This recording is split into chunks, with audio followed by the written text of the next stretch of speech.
Millions of plastic bottles are thrown away every hour. Since plastic takes hundreds of years to degrade, every plastic bottle ever thrown away still exists in nature. Sooner or later, a lot of these bottles find their way to our oceans, rivers, and lakes. Beverage containers are actually one of the biggest contributors to marine litter. Luckily, there is a solution to this problem, and it's actually quite simple. It's called a deposit return system.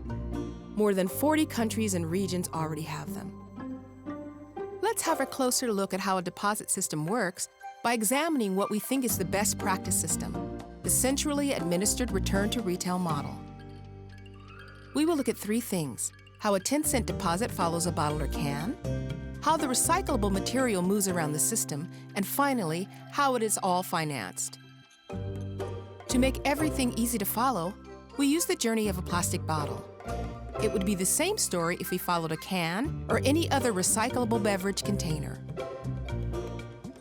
The story starts at the distributor. A bottle is filled up with a delicious beverage. This bottle is then sold to a store. The store pays the distributor the product price, plus a fully refundable deposit, let's say 10 cents.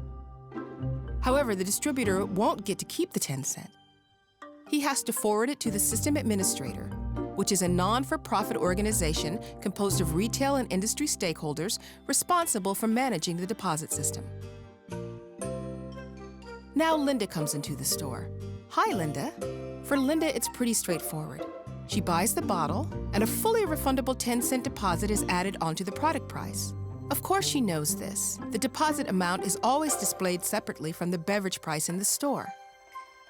Linda finishes her drink and has to decide if the deposit cycle continues. Linda, a responsible citizen, takes the empty bottle back to the store. In principle, every store throughout the country would accept Linda's bottle, either through a reverse vending machine or manually over the counter. One way or the other, Linda gets her 10 cents back in full. Later, the system administrator arranges the pickup of a bottle from the store for counting, sorting, compacting, and sale.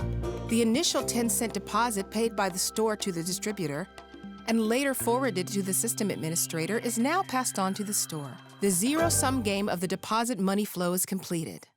In addition to paying back the 10 cents for the deposit, the system administrator pays out an extra handling fee for each container collected by the store, on average between 1 and 3 cents. See it as a compensation for the efforts of providing a convenient and easily accessible return location for Linda. The bottle arrives at the system administrator's counting and sorting center. Here it is sorted and baled together with thousands of other bottles of same color and quality. This bale is then sold to a plastic recycler who further processes the material. Labels and caps are removed for recycling.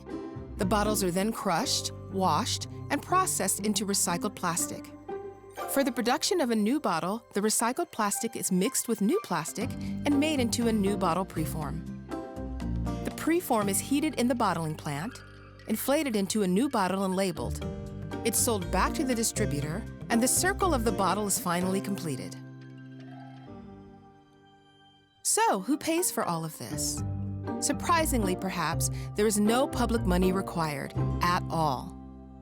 The system is set up and operated by retail and industry on a non-for-profit basis and financed through 3 channels: unredeemed deposits from containers that are not delivered back to the store, the revenues from the sales of the collected materials, and a small administration fee paid by the beverage producers finance the system.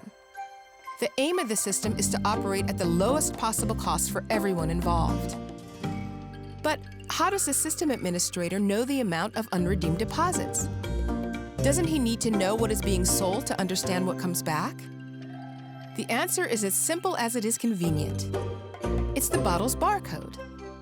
It carries a lot of valuable information about the brand, bottle measurements and volume, material composition, or deposit value. After all, everybody wants their deposit back.